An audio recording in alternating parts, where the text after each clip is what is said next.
be on his radar. So God knows who is, he accused everyone else of doing everything horrible. Freedom of speech only matters when people you don't like say things you don't like. Otherwise, it has no meaning. Today, Tom Parker Bowles, dropping absolute bombshells about his mother. It is getting nuclear now, Steve. Yeah, Carl, nuclear doesn't even begin to describe this royal family meltdown unfolding right before our eyes. He's gone. No reconciliation, no forgiveness, not even a courtesy call to Buckingham Palace. Tom Parker Bowles has cut all ties with Queen Camilla, and the timing couldn't be more catastrophic. Why? Because a shocking DNA test just revealed the truth about Camilla's own paternity, and the results are sending shockwaves through the monarchy. Oh, and royal biographers are now involved, reportedly scrambling to rewrite history books that could turn this family drama into a constitutional crisis. So what exactly did this DNA test show that has the royal family in panic mode? Why is Tom suddenly distancing himself from his mother like she's radioactive? Stick around, the plot is thicker than royal blood. But first, smash that like button and hit subscribe so you don't miss a single update in this wild royal family implosion. Did you just subscribe? Awesome. Let's dive into this royal mess. It started like any ordinary family research project. Tom Parker Bowles, respected food critic and son of Queen Camilla, reportedly took one of those ancestry DNA tests. You know, the kind millions of people take every day just for fun. But what happened next was anything but ordinary. Tom was on that cooking show last month saying how proud he was of his heritage. "I've always been fascinated by my family history on both sides," he said with that trademark, aristocratic smile. "I thought I knew exactly where I came from. But that smile has vanished." According to multiple sources close to the royal family, Tom received results that indicated Queen Camilla's biological father was not Major Bruce Shand, as everyone had believed for over 75 years. Yeah, this DNA test apparently revealed that Camilla's actual biological father was someone completely different, a man with connections to the highest levels of British aristocracy, and with secret ties to the royal family itself. Translation: the entire royal lineage just got complicated. Tom reportedly confronted his mother with these results at a private meeting at Clarence House 2 weeks ago. Witnesses describe hearing raised voices and emotional exchanges before Tom stormed out, visibly shaken. Since that day, complete radio silence between mother and son.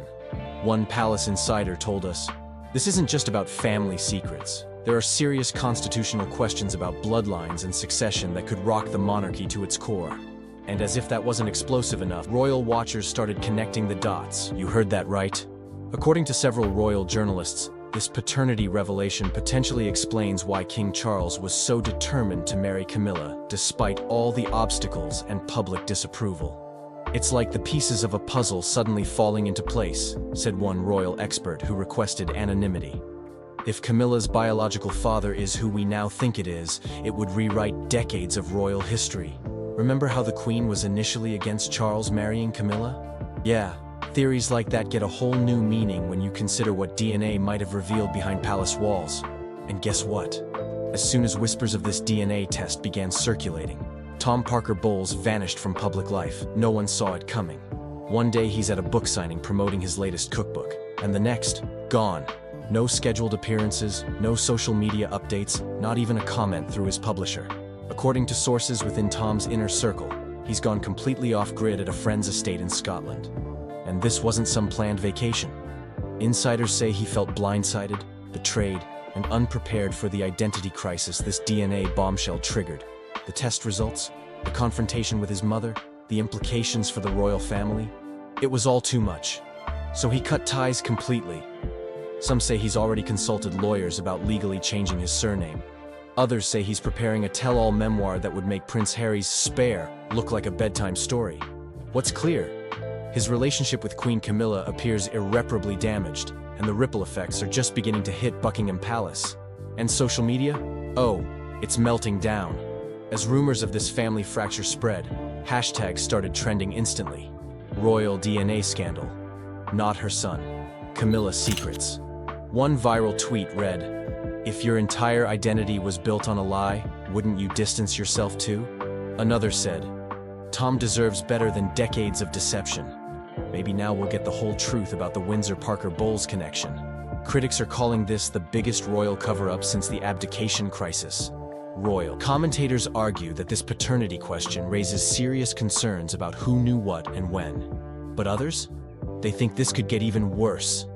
Palace PR teams are reportedly in full-on crisis mode. Sources say that top royal advisors are working around the clock on damage control because, let's be honest, this isn't the first family secret the royals have tried to bury, but it might be the first time DNA evidence has blown the lid off generations of carefully constructed narratives. Book publishers are circling. Documentary filmmakers are pitching projects. The royal family is scrambling. Some insiders claim King Charles himself is now trying to act as mediator between his wife and stepson to prevent further family implosion. But with DNA evidence involved, that reconciliation might be impossible.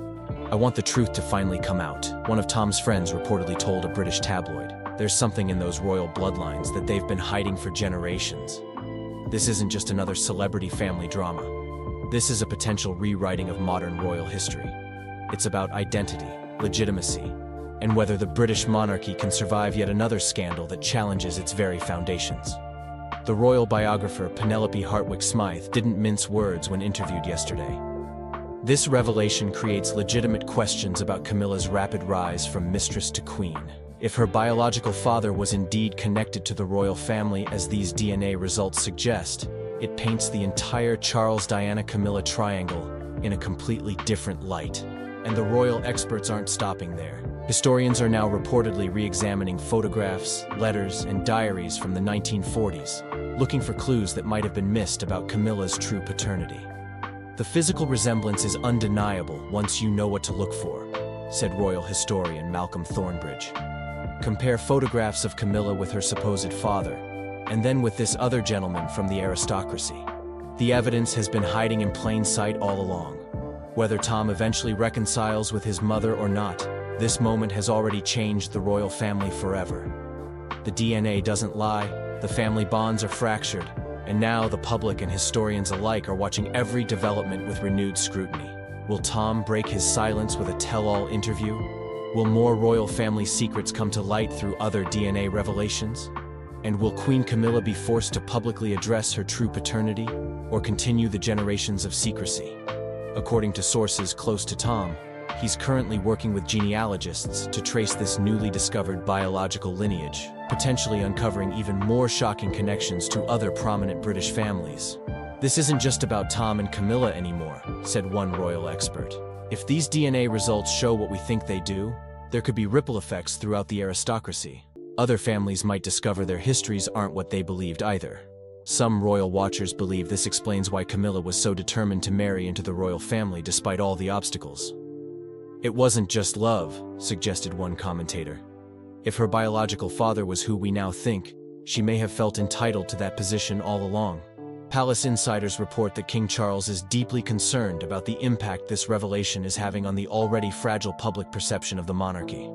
Coming so soon after Harry and Meghan's departure and Prince Andrew's scandals, this is the last thing the king needed, said one source.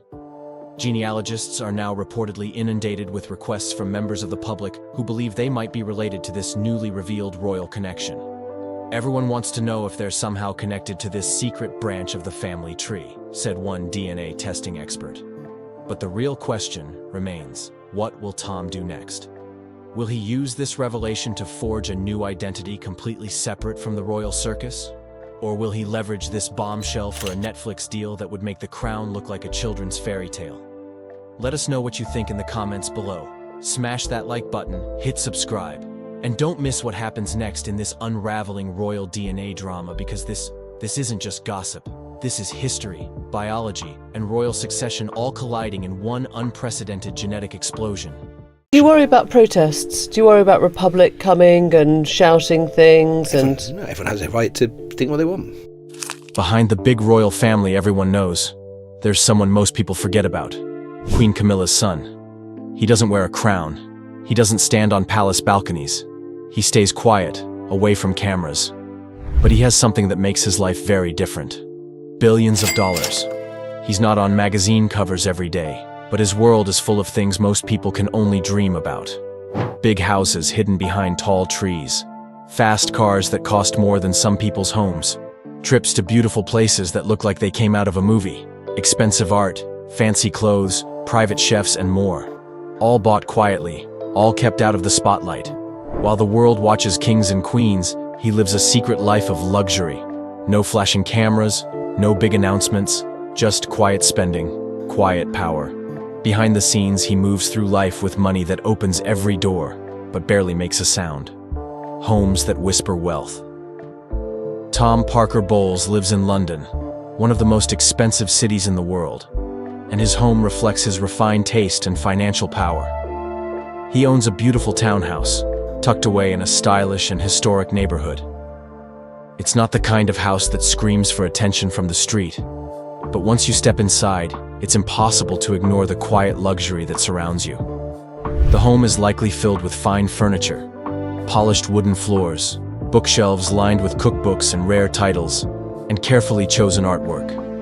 The kitchen, as expected from a food writer, is probably the heart of the house. It wouldn't be surprising to find top-of-the-line appliances, marble countertops, and copper pans hanging above a stove where both professional chefs and Tom himself have cooked many fine meals. But as lovely as city life is, sometimes you need space, calm, and a breath of fresh air. That's where Tom's countryside home comes in. Away from the buzz of London, he has a second property that offers peace and privacy. This home sits among the green fields and rolling hills of the English countryside. The house itself likely has a rustic charm. Stone walls, a large fireplace, and a kitchen with windows that look out over flower beds and fruit trees. It's a space designed for quiet evenings, good wine, and thoughtful conversation. Friends come to visit, long meals are shared, and time moves just a bit slower. This is the kind of place where he can step away from the public eye and simply live well. First-class travel, always.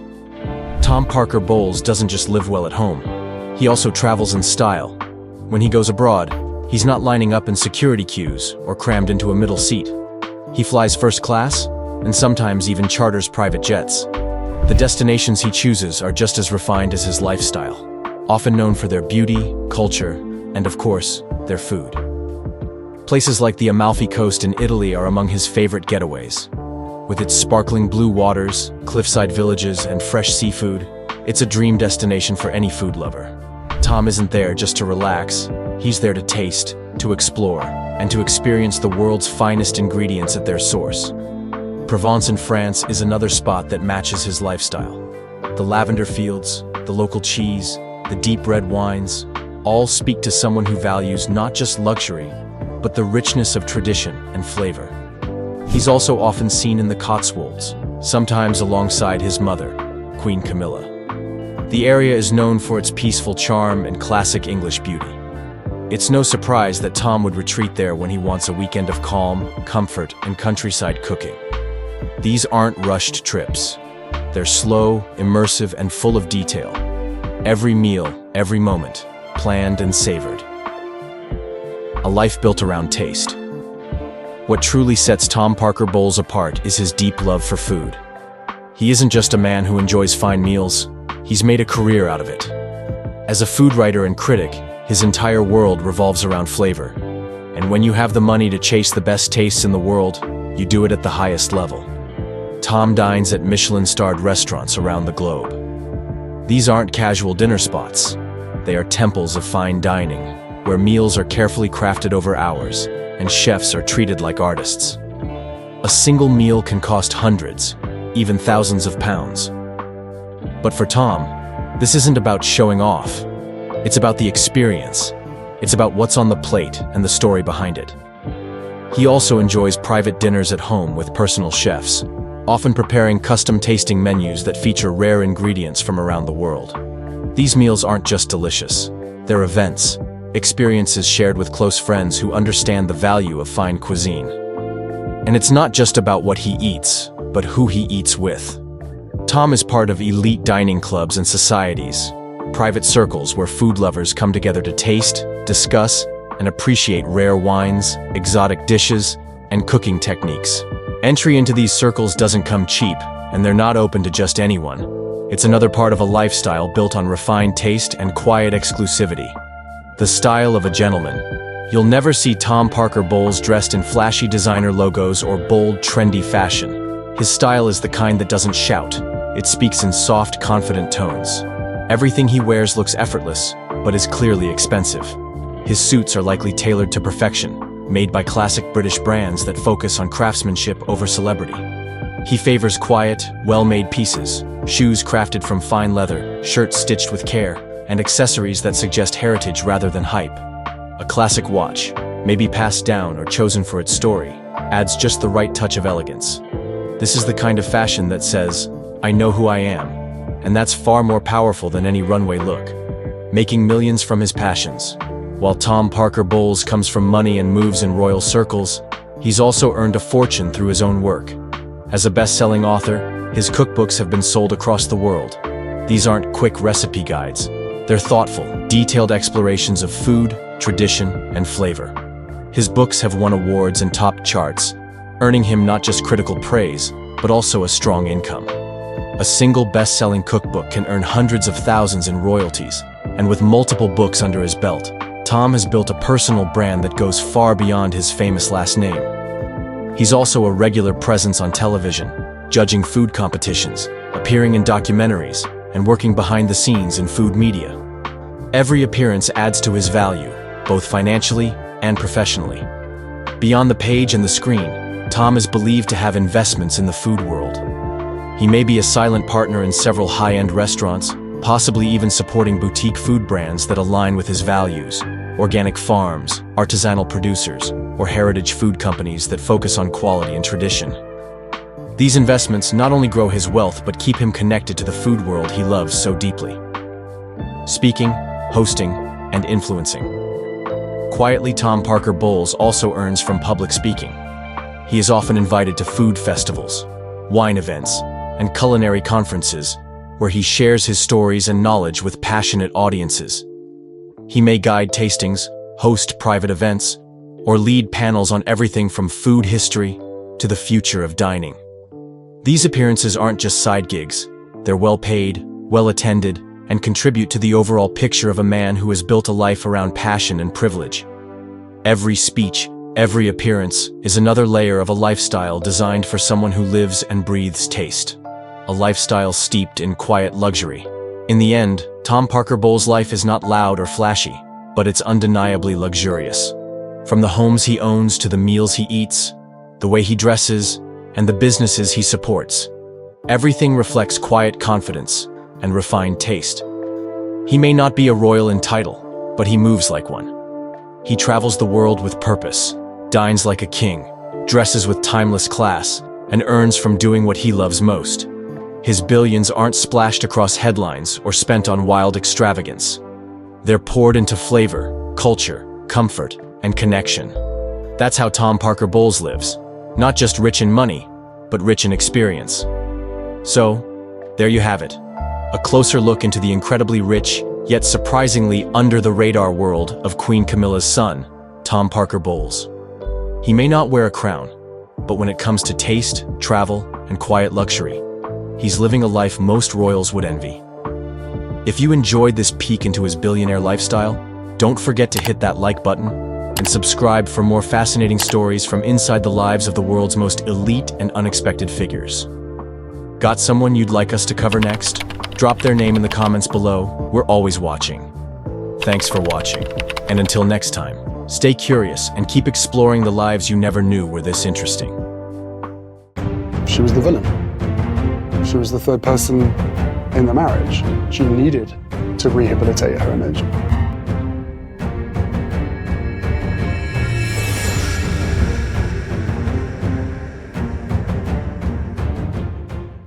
Just before Princess Diana died, something very important happened. She spoke into a recorder and told the truth about things she had kept inside for a long time. Her voice was soft, but you can hear the sadness and fear. In the recording, Diana talked about Queen Camilla, not the way people talked about her in public, but the way Diana really felt in her heart. This recording was never supposed to be shared. It was hidden for many years. But now, it has been leaked, and it shows a side of the royal family that most people have never seen. It's not made-up stories. It's not gossip. It's Diana's real voice, telling what she believed, right before her life ended in a tragic way. These words are powerful. They feel close, real, and personal. like hearing someone you know tell you something they were scared to say. What she said could change how people see the royal family forever. And once you hear it, it's not something you'll forget. Context: Princess Diana, Camilla, and the Royal Triangle. Let's go back to where it all started. The royal family looked perfect on the outside. But behind the palace walls, things were falling apart. In the middle of it all were three people: Princess Diana, Prince Charles, and Camilla Parker Bowles. Diana was young, beautiful, and deeply loved by the people. When she married Prince Charles in 1981, the whole world watched. People called it a fairy tale wedding. But that fairy tale didn't last long. Just a few years into the marriage, cracks began to show. Diana started feeling lonely. She once said that the royal family made her feel like a stranger in her own home. And the biggest reason behind her sadness? Camilla. Camilla had always been in Charles's life. Even before he married Diana, he was close to her. And after the wedding, that closeness never ended. Diana knew it. She felt it. And it broke her heart. She once found a bracelet that Charles had made for Camilla. It had their nicknames engraved on it. That was the moment Diana said she knew it was more than just friendship. In 1995, Diana finally spoke out. In a bold interview with the BBC, she didn't hold back. She looked straight into the camera and said the famous words, "There were three of us in this marriage, so it was a bit crowded." That line hit like thunder. The whole world gasped. Diana had confirmed what everyone feared. Charles had never truly left Camilla. People saw Diana as the victim. They saw Camilla as the reason behind her pain. Overnight, Camilla became the most hated woman in Britain. She was called a homewrecker, a mistress, and much worse. Diana, on the other hand, became a symbol of strength. She didn't just suffer in silence. She stood up and told her truth. And that truth made her even more loved around the world. Behind closed doors, the royal family was not happy. Diana's honesty didn't sit well with the palace. Some say she was warned to stay quiet. Others believe she was already being pushed out. Either way, it was clear. Diana was not following the royal rulebook. And in a family that's all about image, that was dangerous. The mysterious CNN audio leak. Now imagine this. It's 2025, and out of nowhere, CNN drops a bombshell. A leaked audio tape. A voice that sounds just like Diana. Calm, soft, but full of fear. She's talking about Camilla. She's talking about Charles. And she's warning the world. According to reports, this tape was recorded just weeks before Diana's death in 1997. She had started keeping audio diaries. Some say it was for her sons. Others think it was her way of protecting herself. Either way, this recording was never supposed to see the light of day.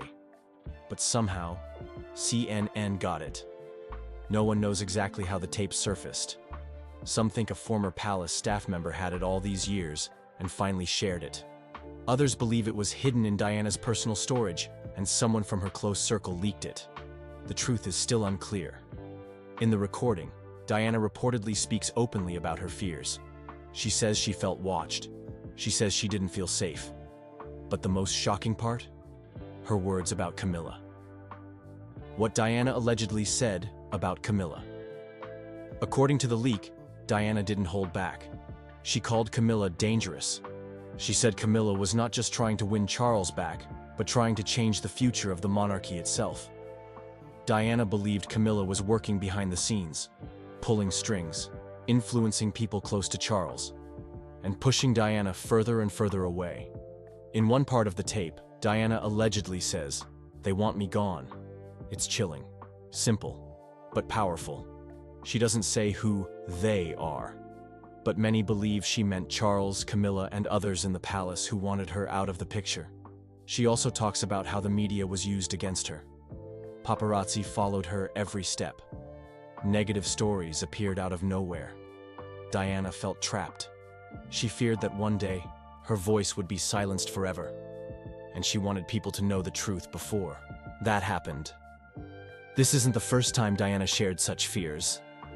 Friends of hers, like her former butler Paul Burrell, said she often talked about being in danger.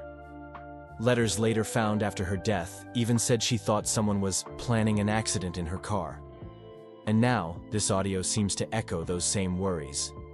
But the part that's getting everyone talking is what she says about Camilla's future. Diana warns that if Camilla ever becomes queen, it would be a dark day for the country. She says the crown should stand for love, not lies. And hearing that now, when Camilla is queen consort beside King Charles, makes it all the more shocking. Timing. Why this audio matters now. So why is this tape causing so much noise now, nearly 3 decades later? Because the woman Diana feared is now sitting on the throne. Camilla, once seen as the other woman, is now officially queen consort. For many, it feels like history has been rewritten. Like the pain Diana went through has been erased. People who grew up idolizing Diana feel betrayed. They wonder how the same royal family that made her suffer is now celebrating Camilla. And then this tape drops. Out of nowhere. With Diana's voice from the past warning us all. It feels like she's speaking from beyond the grave. Like she knew this moment would come. And now, people are listening again. Rewatching old interviews, digging up forgotten letters, asking the same questions that never really had answers. Was Diana silenced? Did she know too much? Was her death truly an accident? Or was there more to the story? This audio has reopened wounds. People want truth. They want justice. And most of all, they want to make sure Diana's story doesn't get buried under royal titles and public smiles. Royal family's silence or denial. So how has the palace responded to this shocking leak? They haven't. Not a word. No statement, no denial, no confirmation. Just silence. And that silence is loud. Some say it's their way of protecting the crown.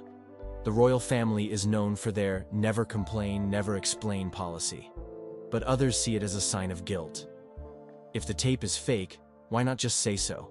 If it's real, why stay quiet? People are comparing this to other royal scandals, like Prince Andrew's case, where silence made things worse.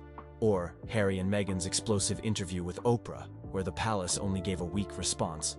It's becoming a pattern. When things get messy, the royals go quiet. But this time, the silence isn't working. Because it's not just about gossip. It's about a woman who suffered, a woman who warned the world, and a woman whose voice is now louder than ever, even after death. People are not just asking, is the tape real? They're asking, why are they hiding? What are they so afraid of? And most importantly, what would Diana say if she were still here? And that question keeps people watching, listening, and wondering. Because maybe, just maybe, the story we were told all these years wasn't the whole truth. The words Diana left behind still echo today, leaving behind questions that may never be fully answered. Her voice, once silenced, now speaks louder than ever.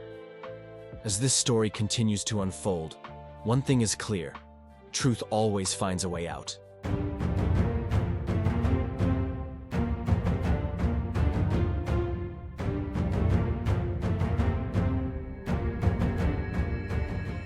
Millions watched in stunned silence as Laura Lopes lunged forward and snatched the microphone from Queen Camilla's hands on live television. The terror in the Queen Consort's eyes told the whole story. This wasn't planned. What explosive royal secrets was Laura about to expose that made Buckingham Palace cut the broadcast feed within seconds? Palace insiders confirm this wasn't just a family squabble. It was the moment the monarchy's darkest secrets nearly spilled into public view. Royal experts worldwide are still reeling from the incident, calling it unprecedented and the most significant threat to the monarchy in modern times. For the first time, we reveal what actually happened in those chaotic moments, what Laura intended to expose, and the frantic palace cover-up operation that followed. By the end of this exclusive report, you'll discover the bombshell document Laura planned to reference on air, one so damaging that intelligence services were called in within minutes. Laura Lopes has always been the invisible royal, the art curator who deliberately stayed in the shadows while her mother rose from royal mistress to queen consort. Impeccable sources close to the royal household describe Laura as thoughtful, intelligent, and fiercely private. This careful distance from the spotlight made her sudden public rebellion all the more shocking. For years, Laura maintained dignified silence through scandals, criticism, and her mother's controversial ascension to the throne. She built a respectable career in London's art world, married without fanfare, and raised her children well away from the royal circus. Palace insiders reveal Laura had become increasingly troubled by what she witnessed behind palace walls. Her rare appearances at royal functions were marked by visible tension, particularly around King Charles. At last month's garden party, keen observers noted Laura spent less than 2 minutes in conversation with her stepfather, before abruptly excusing herself. Body language experts who reviewed the footage detected extreme discomfort and barely concealed hostility beneath her polite smile. Everything changed the moment she stepped onto that stage. The charity literacy event at Royal Albert Hall was proceeding exactly as planned. Queen Camilla, dressed in royal purple and diamonds once belonging to the Queen Mother, delivered her prepared remarks with practiced ease. Security personnel stood at standard positions, completely unprepared for a threat from within the royal family itself. Television cameras broadcast the benign event to millions across Britain and worldwide via streaming services. Laura entered from stage left, moving with such purpose that staffers assumed she was part of the program. Her determined stride caught security off guard. Who would suspect the Queen's own daughter? In 3 swift steps, she reached the podium. What happened next unfolded in just 7 seconds. Yet royal watchers say those seconds will forever alter the monarchy's future. Laura's hand shot forward, grasping the microphone firmly. Camilla's expression transformed from momentary confusion to abject horror in a heartbeat. Their eyes locked in what royal biographer Malcolm Templeton calls the most charged mother-daughter confrontation in royal history. Laura turned toward the audience, opened her mouth to speak, and the feed cut to black. But you won't believe what slipped through before the blackout. In the 3 seconds before broadcast engineers scrambled to kill the feed, Laura uttered exactly 17 words.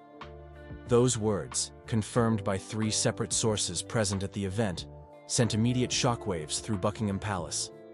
The archives contain proof of royal involvement in government surveillance programs targeting British citizens, she began. The remainder of her planned statement was cut, but those initial words were enough to trigger the highest level of palace crisis protocols. Remember that terrified look on Camilla's face? Here's why it appeared so quickly. Sources close to the Queen Consort confirm she immediately recognized which documents Laura was referencing. These aren't just embarrassing family records, they're explosive evidence of a decades-long program that, if fully exposed, could fundamentally damage public trust in both the monarchy and government institutions. In a moment, you'll hear exactly what those documents contain and why they've been hidden for generations. The Royal Albert Hall erupted into chaos the instant the broadcast cut. Security personnel swarmed Laura, creating a human shield as they escorted her from the stage. Witnesses described Queen Camilla collapsing into her chair, visibly shaking as her private secretary rushed to her side. Within 60 seconds, elite security teams sealed all exits, confiscated phones from attendees, and initiated what one security expert calls textbook information containment protocols. Palace officials moved with unprecedented speed. Royal communications staff switched from routine public relations to full crisis management within minutes. Prime ministerial aides arrived on site within half an hour, suggesting coordination at the highest levels of government. Most telling was the arrival of representatives from Britain's intelligence services, confirmed by multiple attendees who recognized officials not typically present at royal events. Behind the scenes, a sophisticated damage control operation was already underway. Technical teams seized all recording equipment from media organizations. Staff members report being required to sign additional confidentiality agreements with penalties far exceeding standard royal protocols. One media technician described the atmosphere as more like a national security incident than a royal event. While official channels worked to suppress the incident, royal insiders were already leaking details through secure channels. Multiple sources confirm Laura had been systematically collecting evidence for years, gathering documents that contradicted official narratives about the monarchy's role in British political life. Her planned revelation was reportedly timed to coincide with the publication of archived materials scheduled for release next month, materials that will now likely remain sealed. Queen Camilla hasn't been seen in public since the incident. Official statements cite a minor respiratory infection, but palace insiders paint a very different picture. The queen consort reportedly hasn't left her private apartments for days, refusing all but essential meetings. King Charles's schedule, meanwhile, has been suspiciously packed with out-of-town engagements, creating physical distance from the unfolding family crisis. The strain within the royal family has never been more severe. Sources with direct access to senior royals describe open conflict between those who want Laura permanently excised from royal life and others advocating for reconciliation. At the center of this storm stands Tom Parker Bowles, Laura's brother, now forced to choose between loyalty to his sister and his increasingly prominent role in royal circles. Tom's position has become particularly precarious. Just hours before Laura's unprecedented action, he appeared on breakfast television promoting his latest cookbook, warmly describing his mother's support for his culinary career. Now, royal watchers report he's been placed in an impossible position, pressured by palace officials to publicly distance himself from his sister, while privately attempting to mediate this explosive family rift. Prince William has reportedly taken a hardline stance, viewing Laura's actions as a direct threat to the institution he will someday lead. Those familiar with senior royal thinking say he's advocating for a complete break, arguing that any compromise would show weakness that could encourage further revelations. William's perspective carries particular weight given his influence over royal communications strategy in recent years. Most intriguing is the response from Prince Harry and Meghan. Sources close to the couple report they've made multiple attempts to contact Laura through secure channels, recognizing parallels to their own experiences challenging royal protocols. Their outreach has reportedly been blocked by palace gatekeepers, determined to prevent any alliance between these royal outsiders. Laura herself has vanished from public view. Her London home stands empty, with neighbors reporting unusual activity in the early morning hours following the incident. Her husband has cancelled all professional engagements, and her children were abruptly withdrawn from their prestigious school. The family's complete disappearance suggests either a carefully planned escape or palace-orchestrated seclusion. The documents Laura attempted to expose reveal a systematic program of surveillance targeting political activists, journalists, and even members of parliament dating back to the 1960s. According to 3 separate sources who have seen these materials, the monarchy didn't just know about these operations. They actively facilitated them, providing cover for intelligence services to monitor British citizens without proper oversight. Most damaging are handwritten notes from senior royals expressing explicit approval for operations targeting civil rights organizations, anti-war protesters, and environmental activists. These operations extended well beyond legal surveillance, allegedly including active disruption of legitimate political organizations through infiltration and deliberate sabotage. The palace's desperation to suppress these revelations explains the unprecedented scale of their response. Intelligence experts consulted for this report confirmed that the mechanisms activated following Laura's attempted exposure typically reserve for extreme threats to national security. The involvement of government ministers and intelligence officials in what should be a family matter speaks volumes about what's really at stake. Within hours of the incident, an elaborate digital scrubbing operation was underway. Social media posts mentioning the event disappeared at an alarming rate. Technical experts note patterns consistent with advanced content management interventions typically reserved for national security situations. Mainstream media organizations suddenly developed collective amnesia, replacing initial reports with sanitized references to a brief technical interruption. What makes Laura's action particularly significant is her lifelong reputation for discretion. Unlike other royal rebels, she never sought the spotlight, gave interviews, or publicly criticized the institution. This wasn't an impulsive grab for attention. It was a deliberate choice by someone who had exhausted all internal channels for accountability. Sources close to Laura reveal she spent years attempting to address her concerns through proper royal protocols. She reportedly raised alarms directly with King Charles on at least 4 occasions, prepared detailed briefings for senior advisors, and even sought private counsel from former prime ministers familiar with the relevant historical periods. Every attempt was met with deflection, denial, or warnings about the consequences of pursuing such sensitive matters. The final straw reportedly came when Laura discovered plans to permanently seal specific historical records that that would have eventually become public under normal archival rules. This decision, made at the highest levels of palace leadership, convinced her that institutional self-preservation had overtaken any commitment to historical truth. What does this mean for the future of the monarchy? Royal observers suggest this unprecedented breach from within the family's inner circle creates vulnerabilities no external criticism could achieve. When the daughter of the queen consort herself loses faith in the institution's integrity, it raises fundamental questions about what other secrets remain hidden behind palace walls.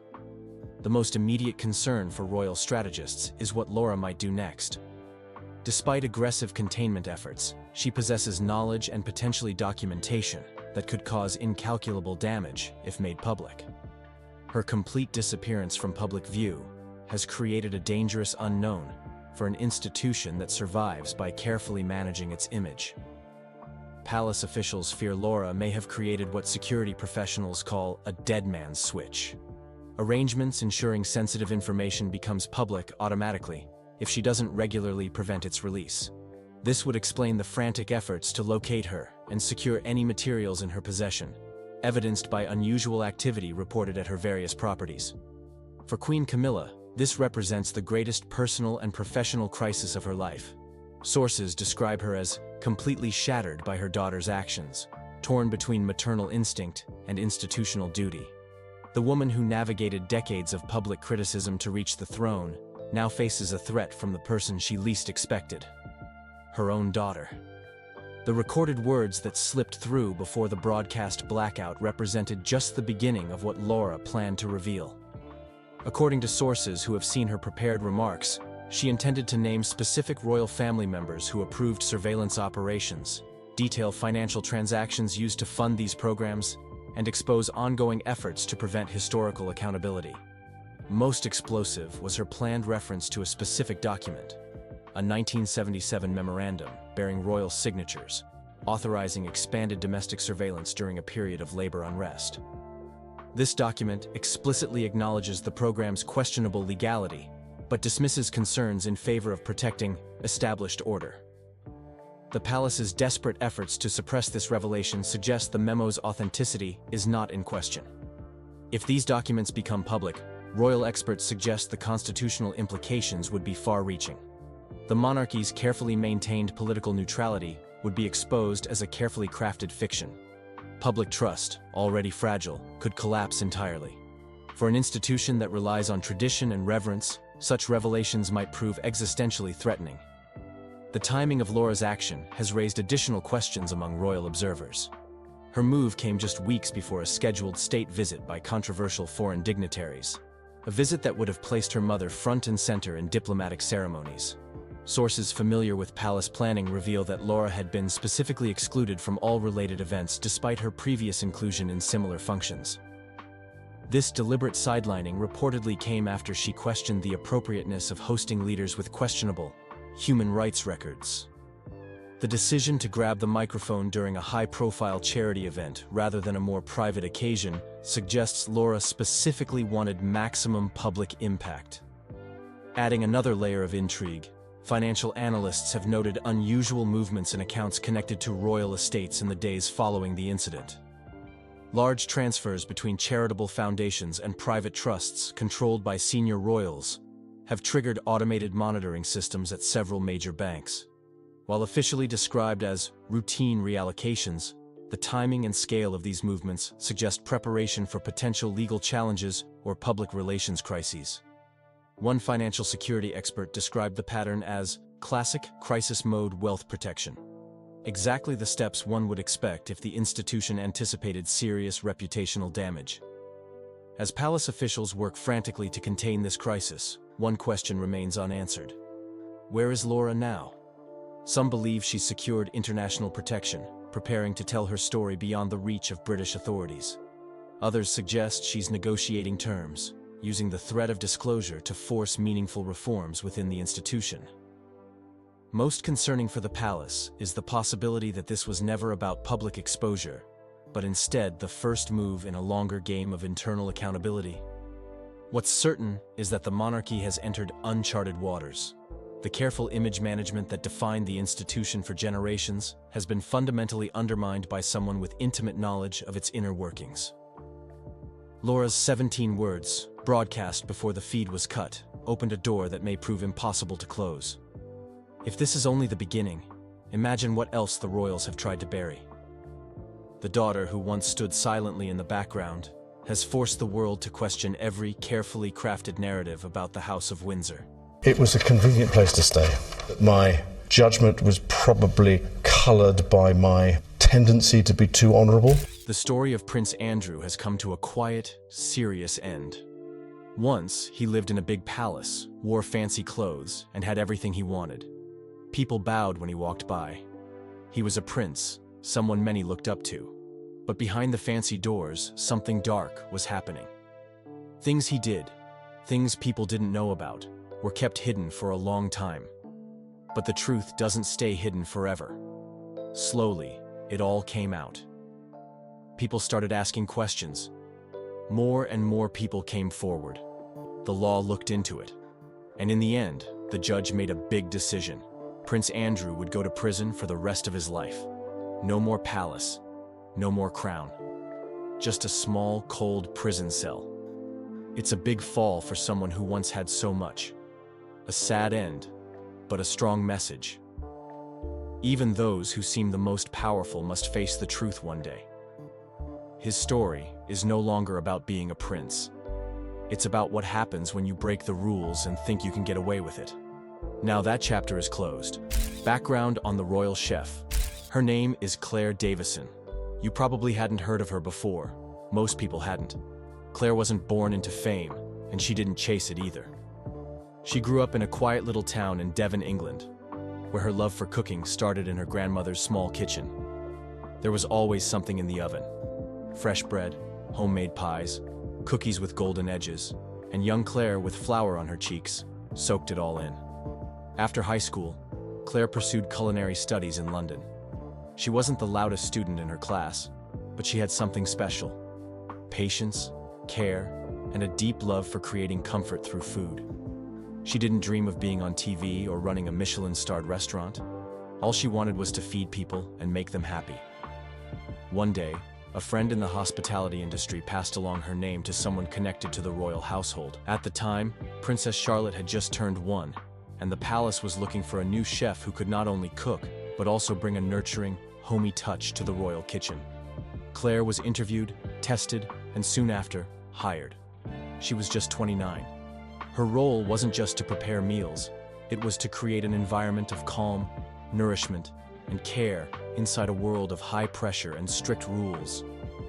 Claire handled daily meals for Princess Charlotte, but also cooked for Prince William, Princess Kate, and occasionally other family members. Her days began at 5 a.m. and often ended past midnight. She prepared everything from oatmeal with organic honey to elegant 3-course dinners. Every single meal had to meet royal standards. Ingredients were strictly organic. Allergies and dietary guidelines had to be double-checked. Snacks for playdates had to be both healthy and protocol approved. The kitchen wasn't just a workplace, it was a world of precision. But what set Claire apart wasn't just her skill, it was the quiet bond she built with Charlotte. Over the years, the young princess grew fond of her. Claire became more than a staff member. She was a familiar face, a comforting voice, someone who always remembered her favorite flavors. Charlotte loved Claire's strawberry scones the most. They were soft, buttery, and topped with a light dusting of sugar. Charlotte once whispered, "These are better than the ones at Highgrove." And Claire held on to those words. Literally, she scribbled them down and tucked the note inside her apron pocket for years. At public events, visiting diplomats and palace guests praised Claire's food. "Elegant but warm," one guest said of her rosemary chicken. Even senior staff members complimented her ability to stay calm under pressure. Claire never made herself the center of attention. She let her food speak for her. So, when news spread that she had been let go, people were shocked. The firing incident. Claire's dismissal came suddenly in late October last year. There was no announcement, no formal statement from the palace. She simply disappeared from the royal kitchen's staff list. Just like that, after 7 years of loyal service, she was gone. The people who worked with her were confused and heartbroken. She wasn't just a colleague. She was someone they looked up to. One staff member later said anonymously, "We were told she wouldn't be returning." No explanation. It felt wrong. Whispers and rumors began to circulate online. Some sources claimed that there was a disagreement between Claire and a senior royal staffer over scheduling or food handling procedures. Others suggested a change in palace management led to a reshuffling of roles.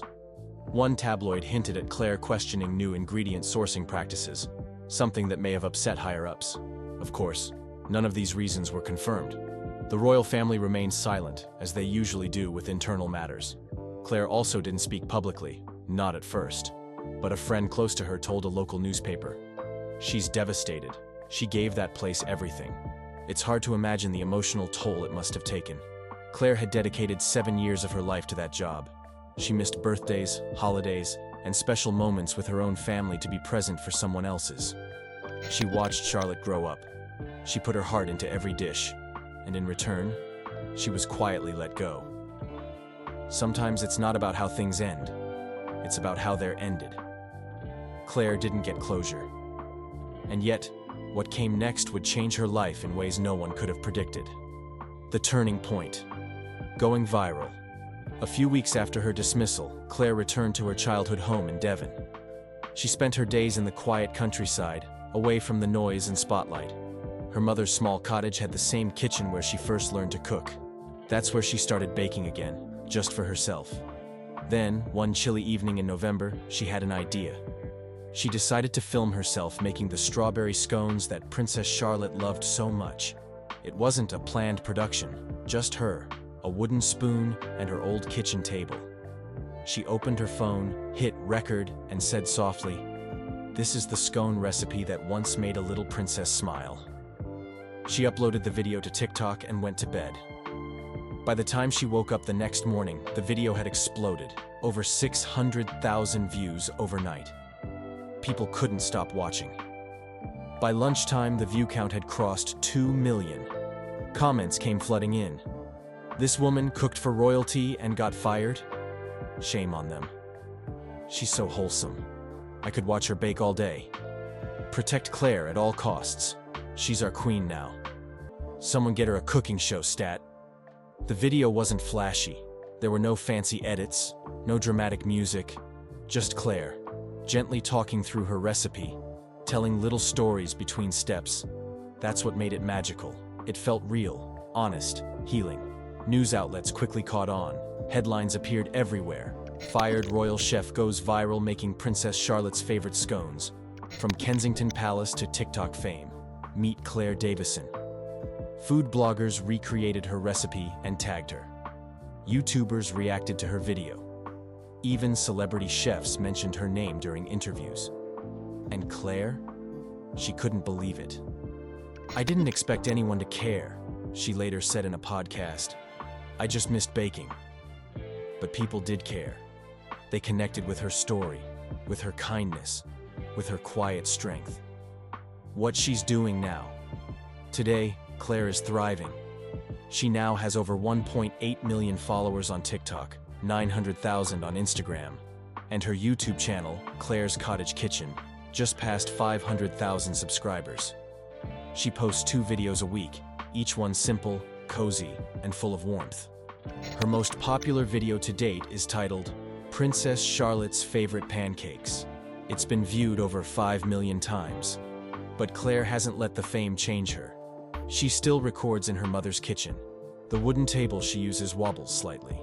Her dog Barney sometimes barks in the background. And Claire always smiles through it all. It's what makes people come back. Not for perfection, but for peace. Earlier this year, Claire announced her first cookbook, From the Palace to the Pantry. It's filled with easy recipes, childhood favorites, and heartwarming notes. Pre-orders sold out in less than a week. She's also hosting online baking classes and planning a small kitchenware line featuring tea towels and rolling pins. There's even talk of a Netflix cooking series, though Claire hasn't confirmed it yet. "I'm just taking it one day at a time," she told her fans during a live Q&A. "As long as I'm feeding people and bringing comfort, I'm happy." More than anything, Claire's story is one of resilience. She didn't get bitter. She didn't lash out. She chose kindness, and the world gave it back in return. Prince Andrew's story is no longer one of royalty and riches, but of consequences and truth. What happened will be remembered for a long time. Not because he was a prince, but because even the highest walls couldn't hide the truth forever.